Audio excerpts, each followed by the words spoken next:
તો મહેસાણાથી મહત્વપૂર્ણ સમાચાર સામે આવી રહ્યા છે, જ્યાં મહેસાણાના વરેઠાના બાળકનું પણ મોત નીપજ્યું છે।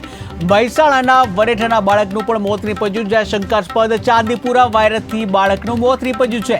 ત્યારે અમદાવાદ સિવિલમાં સારવાર હેઠળ હતો જે બાળક, જ્યાં તેનું મોત નીપજ્યું છે। ત્યારે શંકાસ્પદ ચાંદીપુરા વાયરસથી પ્રથમ મોત નીપજ્યું છે, ત્યારે જિલ્લામાં સર્વેની કામગીરી હાથ ધરાઈ છે।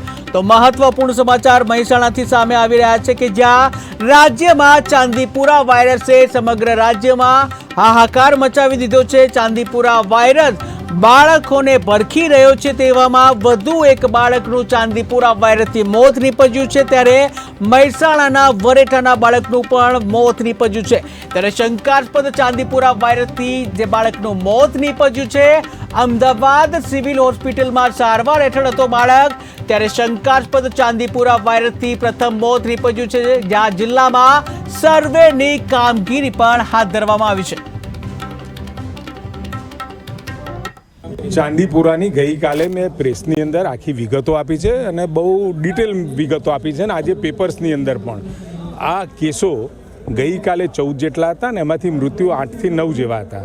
હવે કયા કારણોસર એ તો એની વિગતવાર તપાસ કરી અને ચાંદીપુરમનો જે રોગ છે સેન્ડ ફ્લાય એટલે કે રેતીની માખથી આ થતો રોગ, એ રોગ હજુ એના જે નમૂનાઓ ખરા એ આપણે પૂના મોકલ્યા છે। અત્યારે આપણે સસ્પેક્ટેડ ગણીએ છીએ, કારણ કે એના લક્ષણો આને મળતા આવે છે, એટલે આવે એટલે કન્ફર્મ આપણે કરીશું। પરંતુ આ ચાંદીપુરમને મળતા પ્રકારનો એક રોગ અત્યારે પીડિયાટ્રિશિયનો આપણને કહી રહ્યા છે। અરે જ્યાં આગળ અને ખાસ કરી મધ્ય ગુજરાતની અંદર આ રોગનું પ્રમાણ આપણને વધારે જોવા મળ્યું છે, પરંતુ દરેક જગ્યાએ ઘરોમાં જે માટીના ઘરો હોય, લીંપણના ઘરો છે, એવા ઘરોમાં રહેલી તિરાડોમાં આ માખીઓ હોય છે, આ જે એના જીવાણુઓ હોય છે, કીટકો, એ એમાં વસતા હોય છે।